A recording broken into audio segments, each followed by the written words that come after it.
family of a man shot and killed by Calgary police will not get resolution. From the get-go, when Anthony was killed, there has not been the accountability. Why police are not pursuing disciplinary action against officers involved in Anthony Heffernan's death. Calgarians should be rightly upset about the reasons being given there. Plus, the city says it tried, but it can't accommodate RV dwellers. So parking an RV is the most serious infraction in the traffic bylaw. Fines have gone way up to prevent those living in trailers from parking themselves permanently. And soaring high above the Rockies. These are some of the best paragliding sites in the world. Pilots are now allowed to launch and land in Banff National Park. CTV Calgary, local breaking news with Tara Nelson. Hello and thank you for joining us. We begin with breaking news tonight. A cyclist has been struck in a serious crash at a Southwest Calgary intersection. Tim Brooke joins us from 17th Avenue and Stony Trail Southwest tonight. So Tim, take us through what happened there. Well, Tara, we can tell you around 3:30 this afternoon, emergency crews were called to this scene after a vehicle hit a cyclist. And unfortunately, we're told that cyclist sustained critical injuries. Now, it all happened on the west side of Stony Trail, where 17th Avenue intersects with 101st Street Southwest. It's right on the western edge of city limits. A vehicle remains at the point of the collision. Now, there is a traffic signal at this intersection, but it's unknown if the driver or the cyclist had the right-of-way at the time. Police have blocked off multiple roads, including 17th Avenue in both directions across Stony Trail and all off-ramps. Drivers are advised to avoid this area because of anticipated major delays. Now, Tara, these closures may be in place for quite some time this evening as the investigation continues. So, well, the advice to everyone out there is just steer clear of this area as police work. Okay, Tim Brooke reporting. Tim, thank you. It is another blow for a family seeking justice for their son's death. Now, cases have been dropped against two Calgary police officers facing disciplinary charges over a deadly shooting that happened 10 years ago. Alicia Fieldberg spoke with Anthony Heffernan's family today about the upsetting decision. 10 years after Anthony Heffernan was fatally shot by a police officer inside a Northeast Calgary hotel room, disciplinary charges against two officers are being dismissed. Instead of a week-long hearing scheduled to start Monday, the family received a letter saying charges will be dropped because too much time has passed and the likely penalties would be too light. Time doesn't erase responsibility. And it's just as serious now as it was 10 years ago. In March 2015, Anthony Heffernan was fatally shot while police responded for a wellness check. The 27-year-old had relapsed, was doing drugs in the room and missed checkout.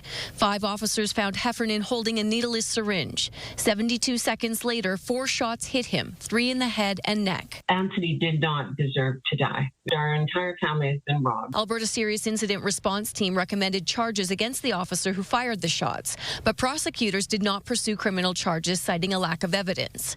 Now, disciplinary charges under the Police Act are off the table as well. 3 officers avoided a hearing because they left Calgary Police Service.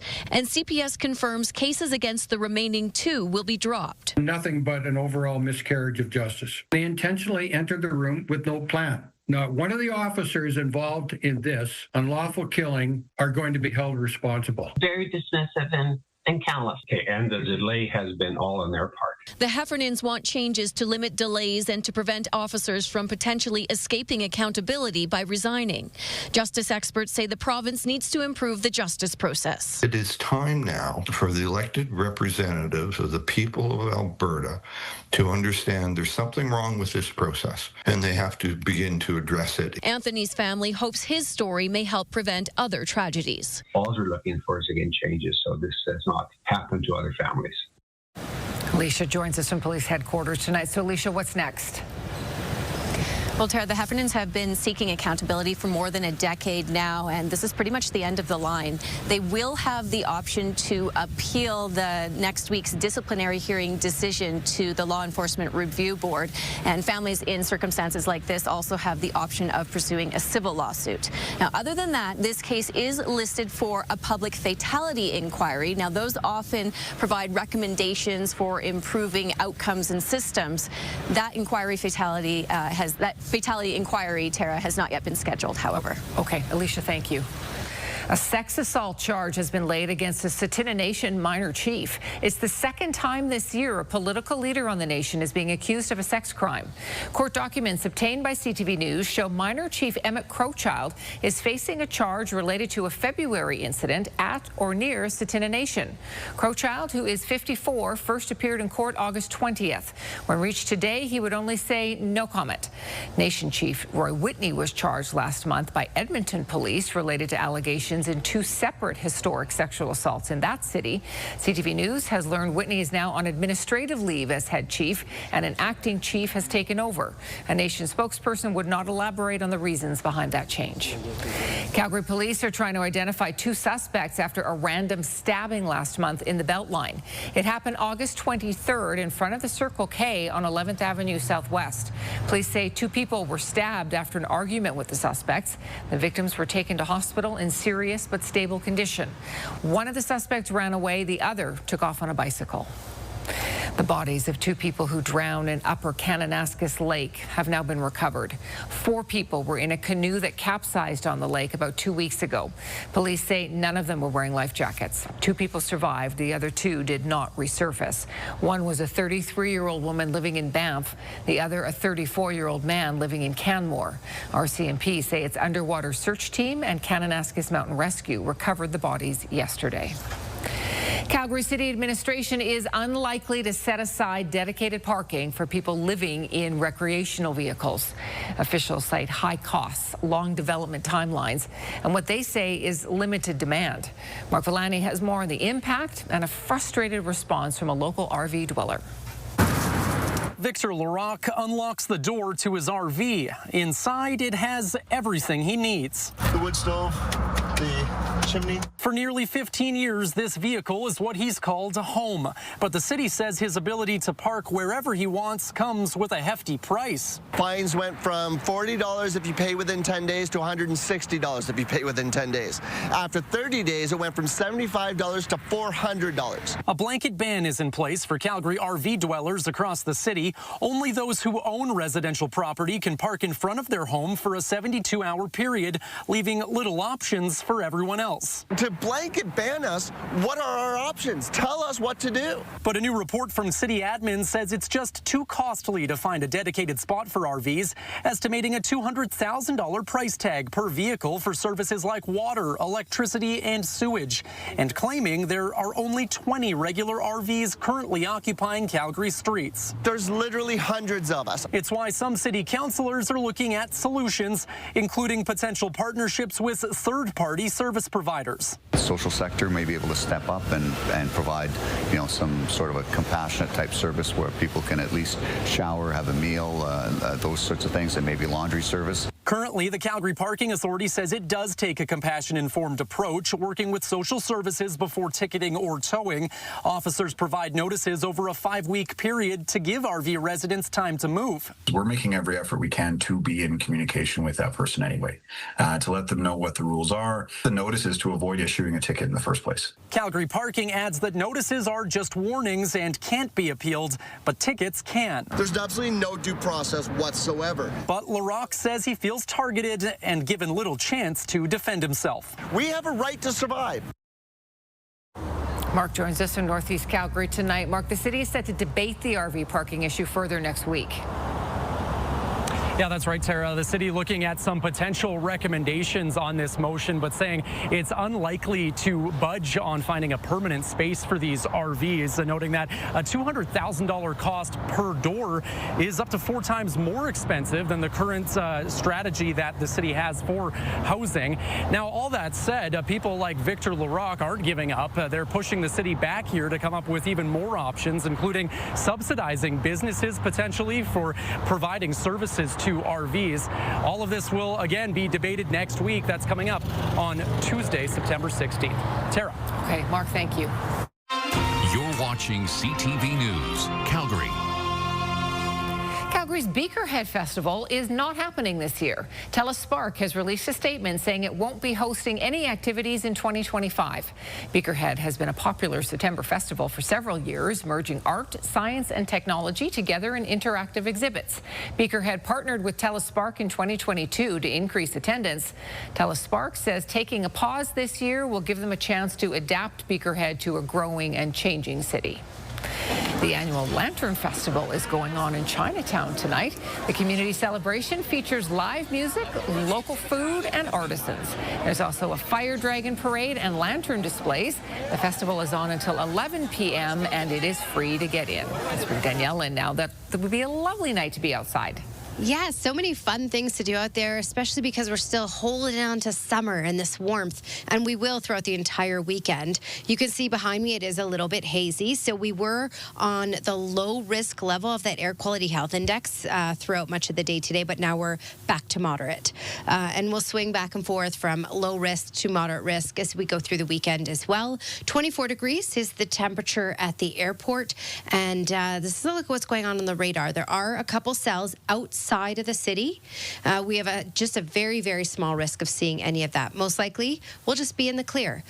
For tomorrow, you're looking at a high of 26 degrees, mainly sunny skies. A really nice weekend ahead. Your full weekend forecast is just ahead as well, Tara. Thank you, Danielle. A new pilot project is taking flight in Banff National Park. Paragliders and hang gliders now have new freedom to spread their wings over the iconic landscape. As Terry Fikowski reports, it's taken more than 15 years for this idea to finally lift off. Will Gadd's passion for paragliding started 30 years ago. In Spanish, they call paragliders papalotes, butterflies, because that's kind of what we are. And there's no better place to soar than the skies above the Alberta Rockies that he calls home. To see these mountains and these places from the air it's something special. But until May, flying was only allowed over the park. Launching and landing was strictly prohibited unless for an emergency. But Gadd helped spearhead a pilot project with Parks Canada to allow pilots to fly in the famed landscape, a test run more than 15 years in the making. I expect we'll have more pilots that come here just to appreciate this landscape. It's not like anywhere else in the world. I fly a lot in the Alps. There's roads everywhere there, and there's people everywhere.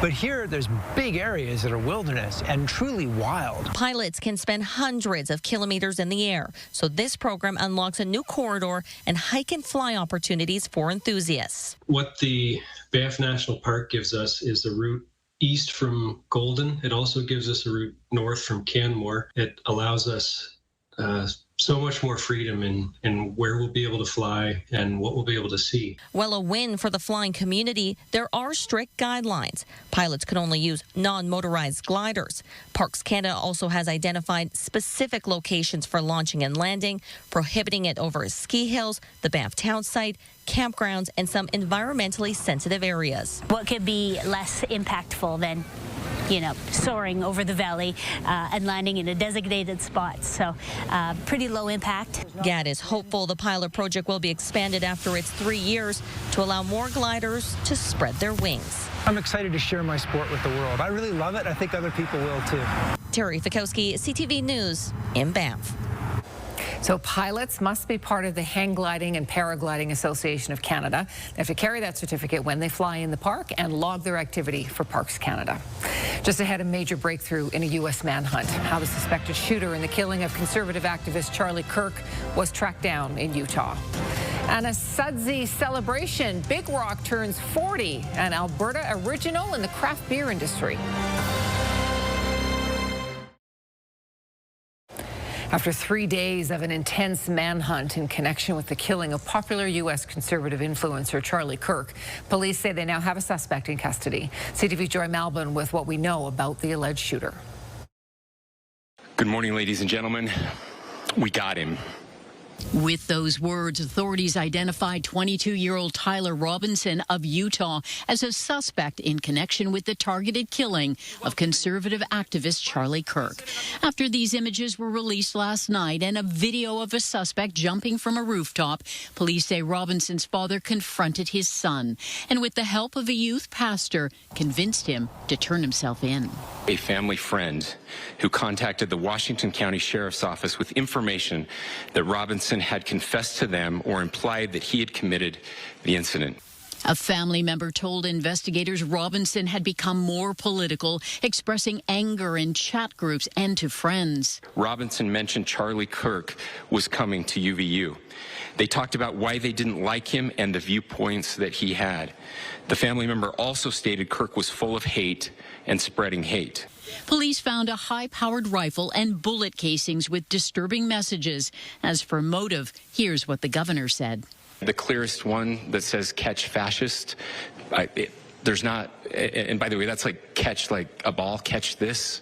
I think that speaks for itself. Kirk, a husband and father, was a rock star in the MAGA movement, debating controversial subjects like transgender issues, and a fierce ally of Donald Trump, who broke the news on air. I hope he gets the death penalty. What he did, Charlie Kirk was the finest person. He didn't deserve this. As Utah's governor pleaded for political healing. This is our moment. Do we escalate or do we find an off-ramp? And again, it's a choice. Robinson was arrested and charged with aggravated murder. He faces federal charges next week. Police believe he acted alone and is being held without bail. Joy Malvin, CTV News, Washington. A missing Saskatoon woman could be in or around Calgary or Red Deer. Alberta RCMP issued the alert for Lexi Singer, who has not been seen or heard from since September 6th. On behalf of Saskatchewan investigators, she was last seen in Saskatoon. RCMP are concerned for her well-being. The 23-year-old also goes by Willow, Violet, and Rose. Anyone with information on Singer's whereabouts is asked to contact RCMP. A mechanical issue with a C train caused a small disruption during the morning commute. It happened around 8:30 after smoke was spotted coming from one of the cars. The train stopped at the Bridgeland Memorial LRT station for an inspection. The issue was quickly resolved by the train maintenance crew, and the train carried on its way. This is CTV News Calgary. Let's bring Danielle back in now for our 5-day forecast. Yes, and it's looking pretty fantastic. We have a lot going on for the weekend, a lot of outdoor things to do, and we're holding on to summer here because I'm sure you remember July. It was cool. It was rainy. We're making up for some lost summertime here. 25 was the high in Calgary today. We're now at 24 as we start to drop off for the evening. 25 is the temperature in Lethbridge and Medicine Hat, 28 in Brooks, and those high 20s, Drumheller, Edmonton, even up to Fort McMurray, as you can see here. We do have that lift that we need, plus, as I just showed you, we have the warmth as well. So, of course, we have the thunderstorm activity because of that. So we have one line of storms going down just to the east of QE2 Highway 2. We have all of these cells that have developed, especially in the far, far southwest corner. And then we've had other thunderstorms go on the Medicine Hat area and just off to the east. So we have a system off to the east of us, and that's pushing that air up the mountains and helping with this instability. So you can expect things to last on and off for the next couple of hours, but this is starting to weaken for the evening, which is some good news here. Just to show you what's going on. So Calgary, we're actually in the middle of it all. So we're doing okay. We don't have any sort of shower or thunderstorm activity. It's all kind of dancing around us here, as you can see. But we do have this cell that is tracking towards the south. It looks like it will miss this city. Just to show you some other communities and what's going on, we have a storm cell near Vulcan. We have storm cells tracking just to the east of High River, just to the east of Nanton as well. And then going further to the south, we've had a lot of cells down near Pincher Creek, Crow's Nest Pass, and this is since working its way out and dying out and settling down. These are all non-severe. None of them have been coming with hail at this point, but if we did get the hail with any of these cells, it would be very, very small in nature. So we're not looking at severe thunderstorms, but we're certainly looking at this. All right, so when we go through tomorrow, same type of idea, same type of development off in the mountains, and especially in that southwest corner once again. So we have that chance for possibility of thunderstorms, especially by the supper hours for tomorrow and late day Sunday as well. But for the days will be nice. The days will be sunny. So it's a really, really nice weekend for us. Looking at the longer range forecast, mid-20s for Saturday, getting into those higher 20s for Sunday. Really dry weekend for Calgary and stable. It looks like the rain will hold out until Monday. Monday, you're looking at a high of 19 degrees. That's your Action Furnace 5-day forecast. All right, don't miss the Hospital Home Lottery Range Rover VIP deadline. Deadline is midnight to win a Range Rover Sport or choose $125,000 cash. Buy now at hospitalhomelottery.com. Big Rock Brewery is celebrating 40 years in our city. It was the first craft brewery to set up shop here. Now, more than 140 craft breweries are located in Alberta. For many, though, Big Rock is the big dog in the industry. Tyson Fedor reports. Big Rock Brewery is preparing for a big birthday bash. If you've been to Folk Fest or you've been to Badlands or something like that that has that festival experience, we get to replicate that here. A summertime classic as the Barn Burner returns to Calgary's oldest brewery on Saturday with live music and a whole lot of beer. Breweries in Alberta have been able to make non-alc beers, been able to make vodka sodas, been able to do whatever. Our license allows us to produce whatever we want. Big Rock Brewery says the craft beer industry has intensified over the 4 decades it's been around, with major changes in the last 15 years. And that includes the beer people drink. Big Rock focused on a traditional brown ale when it opened its doors in 1985. Despite its popularity, the push for the lager continues. The irony now is craft has come full circle. Craft really made its hay on making different beers, and now we've tried to meet the consumer by making creative lagers. And so ironically, we're born out of a desire to have something other than lager. In probably our most successful beers today are lagers. Colin Baldner began as a home brewer. He then found a job at Big Rock Brewery more than 10 years ago. That's when he found a passion for crafting his own ingredients to create a frothy pint. Craft beer is born out of doing weird things and making beer styles that you can't necessarily buy at a liquor store normally. Baldner says Bruce Smith Brewing is one of Calgary's newest breweries located in Bowness. Its unique location is still building a customer base since it opened 8 months ago. We've seen a complete shift in consumer habits. Craft beer now isn't this like niche thing. Everyone knows what it is. Baldner adds that places like Big Rock really were the stepping stone for creations by other brewmasters, focusing on beers, but also other beverages to widen their customer base. Since the boom of like the craft beer here in Alberta, we've also seen independent small maltings open up, hop farms, things like that. So yeah, there's been a ton of technological advances. There are more than 140 craft breweries in Alberta. Tyson Fedor, CTV News, Calgary. The Barn Burner is a ticketed event. It goes from 3 until 9 p.m. tomorrow at the brewery. Still to come, who made the cut? A closer look at Ottawa's nation-building projects list and why upgrading Canadian ports could be a game changer. And Canadians are true to their word. They said they'd stay close to home this summer, and they did. U.S. travel is way down. That's next.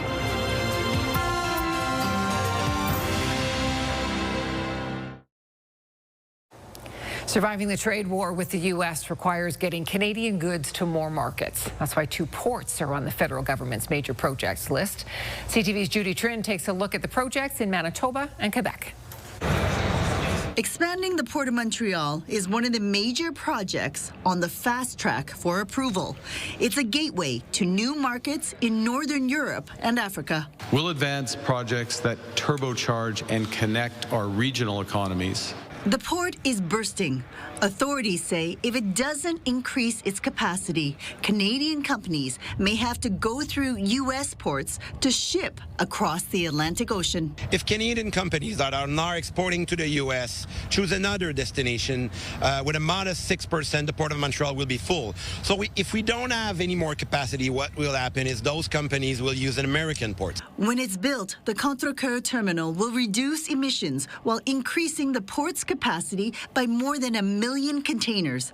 The federal government is promising to greenlight construction this fall so the project can be finished by 2030. The Major Projects Office will enable us to take those final steps as quickly as possible. We are referring Port of Churchill Plus. The port in northern Manitoba is also being considered for streamlined approvals. It's an Indigenous-led project. The plans here include using icebreakers to extend operations beyond the summer and improving roads and train routes to bring resources from the west to ship out. So that customers can go on a year-round or close to year-round basis. So that's really the game changer, and it really allows us to diversify that trade to Europe and diversify ourselves away from the U.S. Building a port in the Arctic is also under consideration for fast tracking. The goal for these projects of national importance is to have them approved within 2 years. Once that happens, they'll also be in line for significant federal funding. Judy Trin, CTV News, Ottawa. New data shows trips between Canada and the U.S. were down in August in what Statistics Canada notes is the 7th month in a row of declining travel. Canadians crossing the border showed a steep decline, both by air and by car, as more people decided to explore their own country this summer. Here's Pat Foran. Many Canadians changed their summer vacation plans to avoid crossing the U.S. border and instead opted to spend their tourism dollars in their home country. A Canadian travel survey by Angus Reid, sponsored by Moneris, found 26% of Canadians changed, postponed, or canceled their U.S. travel plans. That was good news for Canadian hotels, restaurants, and other businesses. Domestic tourism as a spending vehicle to drive the economy is enormous. The survey found that 30% of Canadians decided to travel to other provinces, while 44% decided to travel within their own province. The shift towards spending tourism dollars domestically helps boost the Canadian economy by millions of dollars a day. When you think about businesses in Canada and merchants in Canada, tourism is so important to what they do. Year-over-year interprovincial spending across Canada increased by 5%. The Territories increased 10%, Alberta 9%, and Saskatchewan increased 6%. This is great news, and we're just very, very thankful to the Canadians who took this step, and they really talked with their actions. Royal Roads University, a school of tourism and hospitality, says their industry in Canada is thriving with skilled workers needed in many areas. It says the American tourism market has seen a major decline, not just in individual travel, but also for conferences and school trips.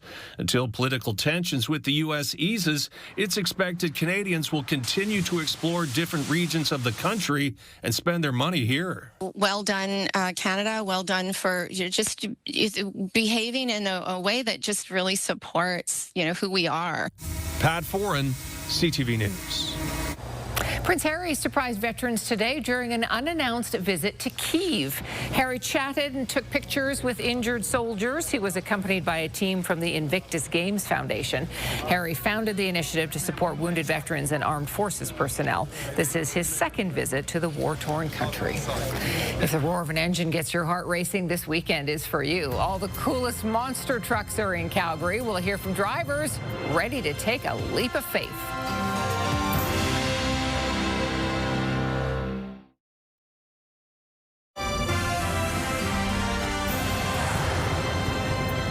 If you're going to Stampede Park this weekend, you might want to bring your earplugs.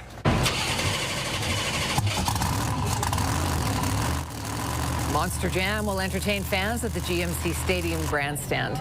Drivers promise their 12,000-pound trucks will perform high-flying action and jaw-dropping stunts.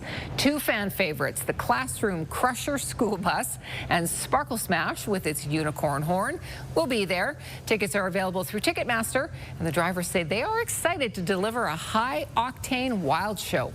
Absolutely pumped. It's my first time here, so bringing the old Classroom Crusher to Old Calgary, you're going to have an absolute blast. We've got two action-packed events this weekend, one Saturday, one Sunday. It's going to be a lot of fun. We do Monster Jam Racing, we do a two-wheel skills challenge, and then we do freestyle, which is what Monster Jam is really known for, just having 2 minutes on the track to throw in anything and everything that you can to excite the fans, get them out of their seats and screaming, whether that be backflips, big air, crazy crashes, which I'm very known for. There will be pit parties before both the Saturday and Sunday shows where fans can meet the drivers and get autographs. Tickets are available through Ticketmaster. So loud and exciting. Well, if you're into pranks, you're probably going to love this dedicated prankster. Just watch this.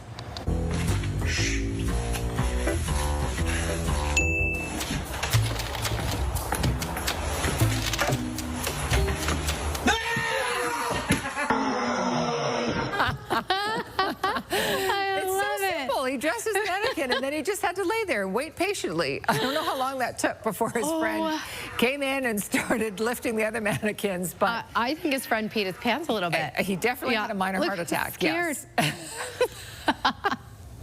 So simple.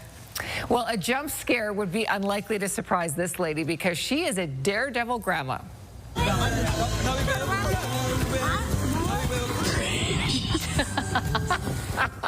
Okay, this is her first time tubing. It got off to a little bit of a rocky start because it's not easy to get onto the tube. Right, yeah. But once she was on it, she had such a good time.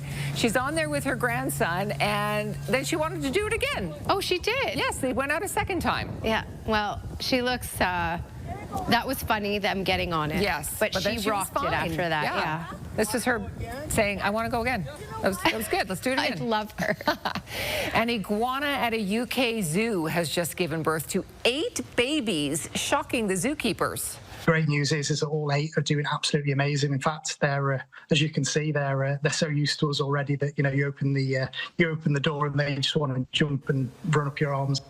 Okay, here's why the zoo workers were so surprised. There is no male iguana in this enclosure. What? Okay, how did it happen? It's a process called parthenogenesis, and that's when unfertilized eggs turn into embryos. So the babies are actually clones of their mom. So it's 8 little female iguanas.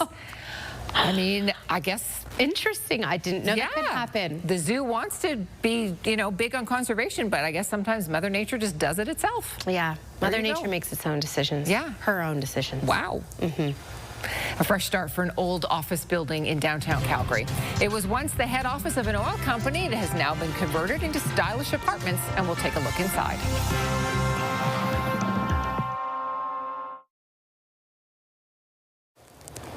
All right, Skywatch weather camera.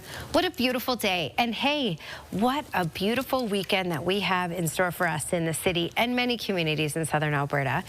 We do have a little bit of thunderstorm action happening out there right now, but, and we will have that late in the day in many communities tomorrow. Calgary, though, not seeing this activity. 24 degrees current temperature. Today's high 25.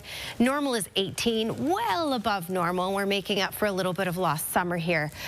A lot of heat in the prairies, as you can see, and more heat to the north. So Edmonton got to a high of 28 today. Us in Calgary, 25, and just 14 in Thunder Bay. Lower 20s and through Toronto, Ottawa, Montreal, up into Fredericton.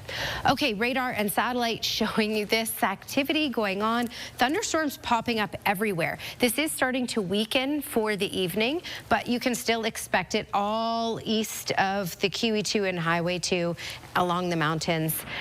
And Calgary, we should not see this activity. We should be in the clear from this. Okay, your next 24-hour forecast brought to you by Action Furnace. Fixed Rider, it's free. And it should be pretty stable in the city once again tomorrow. So we got out of the thunderstorm activity for today. We'll get out of it tomorrow and even Sunday as well. 26 degrees as our high for tomorrow, so even a degree warmer. All right, 31 degrees in Kamloops tomorrow, 29 in Kelowna, stable. Mix of sun and cloud, stable in Alberta as well, especially for most of the afternoon. 29 degrees for Edmonton. Wow, almost 30. And 29 for Drumheller as well. We'll get that thunderstorm development in the far foothills. It will get windy in Crow's Nest Pass. 28 as the high for Medicine Hat. Don't miss the Hospital Home Lottery Range Rover VIP deadline. The deadline is midnight tonight to win a Range Rover Sport or choose $125,000 cash. Buy now at hospitalhomelottery.com. Tara? Thank you, Danielle. Calgary police are at the scene of a serious crash involving a vehicle and a cyclist. It happened at 17th Avenue and 101st Street Southwest, just west of Stony Trail. The cyclist received critical injuries. Possible disciplinary action has been dropped against 2 Calgary police officers involved in the shooting death of Anthony Heffernan a decade ago. And 54-year-old Emmett Crowchild, a Tsuut'ina Nation minor chief, is charged with sexual assault in connection with an incident at or near the Tsuut'ina Nation back in February. The Alberta Next panel arrived in Lethbridge last night, and once again, the Premier was met with fireworks. The UCP has scared off foreign investment, threatened jobs, and caused layoffs which only serve to hurt the economy. Now is not the time for division. Albertans have ridden this roller coaster for way too long. We want off. The only effective option left is a fair referendum on Alberta independence. Several hundred people lined up outside the venue and then packed the room. The goal of these town halls is to gauge how Albertans feel about the province's relationship with Ottawa in 6 key areas like immigration, a provincial police force, federal transfers and equalization, and Alberta's sovereignty. The Premier was pressed several times on whether she supported an Alberta pension plan over the CPP. They've gone from $150 million in management expenses to $6 billion, and they're getting worse results now with their active management than they did under the passive management. So I think we just have to be realistic and understand that it has changed over time, and that's why we have to ask if Albertans are getting the best value for it, and we'll see if people want to go for a vote on it. The panel's next stop is Airdrie on Monday and then Calgary on September 29th. The federal office created a fast-track infrastructure projects could put Canadians on a fast track when they travel between Ontario and Quebec. BNN Bloomberg's Marilla Fernandez explains. The federal government wants shovels in the ground on a high-speed rail line in 4 years. The 1,000-kilometer corridor would run between Toronto and Quebec City, zipping passengers along at 300 kilometers an hour.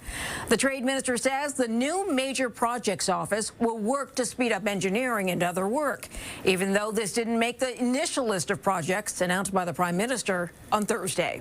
Canada Post and its union still haven't agreed on a contract for postal workers.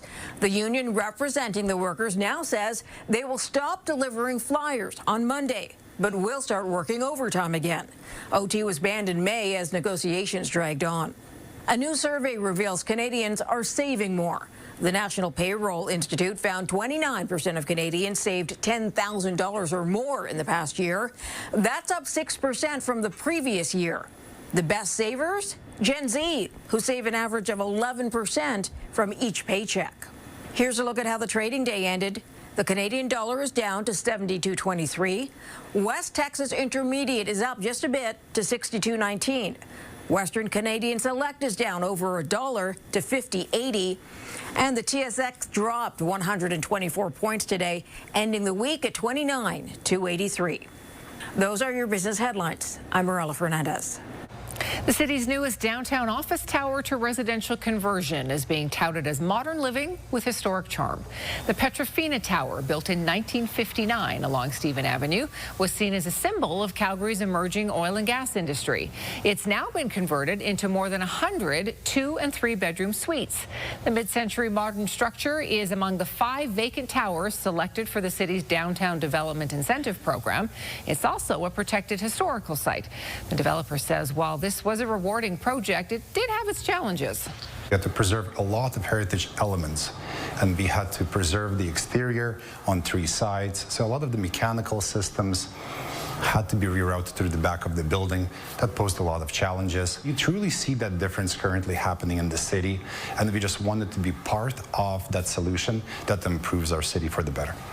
The majority of the units will be rented out, with 40% of them going at 20% below market value.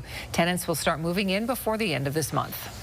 A new report shows the pace of electric vehicle sales around the globe slowed last month. Around the world, sales of fully electric and plug-in hybrid cars were up 15% year over year in August. That marks the slowest growth rate since January, according to figures shared today by market research firm RHO Motion. The report says the slowdown was particularly notable in China, although demand sped up to a potential record in the U.S. ahead of the expiration of a number of tax credits. Canadian consumers can now get their piece of compensation in 2 class action settlements over the price of bread. The Loblaw Weston chain is paying out $500 million to consumers. The company is accused of overcharging and participating in an industry-wide scheme to fix the price of bread. Eligible customers who bought bread between 2001 and 2021 have until December 12th to submit a claim form. Toronto's Film Festival is going on right now, and for Dwayne "The Rock" Johnson, there was a family reunion on the red carpet. Stay with us for that.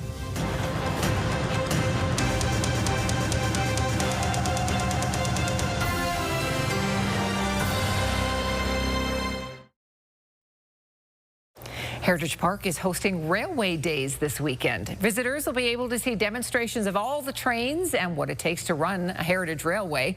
You can also tour a diesel electrical locomotive, which is the first locomotive Heritage Park has acquired in 50 years. There will even be workshops where you can learn how to send a telegram. We have such a fantastic railway history here in Canada, and the park in particular has so many artifacts. We have rail cars, we have 2 different working steam engines. Railway Days happens at Heritage Park from 10 to 5, both Saturday and Sunday. Fans have been lining the streets of Toronto to catch a glimpse of celebrities as they attend the Toronto International Film Festival. One fan encounter included a touching personal moment. CTV's Andrea Case has more on the impromptu family reunion for Dwayne "The Rock" Johnson. When Dwayne Johnson arrived for his TIFF in Conversation event at the Royal Alexandra Theatre this week, he had no idea what was cooking or who was waiting for him on the other side of the barrier. Andrea, I had a dream, as Martin Luther King would say. In the crowd, Pamela Houston from the Ontario Black History Society. She was on a mission. I said to the young people, when Dwayne gets out of the car, call him Dewey, because that's his family name. Nobody knows that. So he stopped and turned around because Dewey. Then they said, "Your dad, your dad." Dwayne looked at the banner and he held his heart. Then he walked through the gates that are blocking people so he can have a better look at his dad. In 2015, the OBH created a Black Athletes in Sports exhibit, and in their archives, an audio recording of champion wrestler Rocky Johnson. And I'm very proud that I was the first Black Canadian heavyweight wrestling champion ever was. Wow. And I'm very, very proud of that. If I can do it, other people can do it too.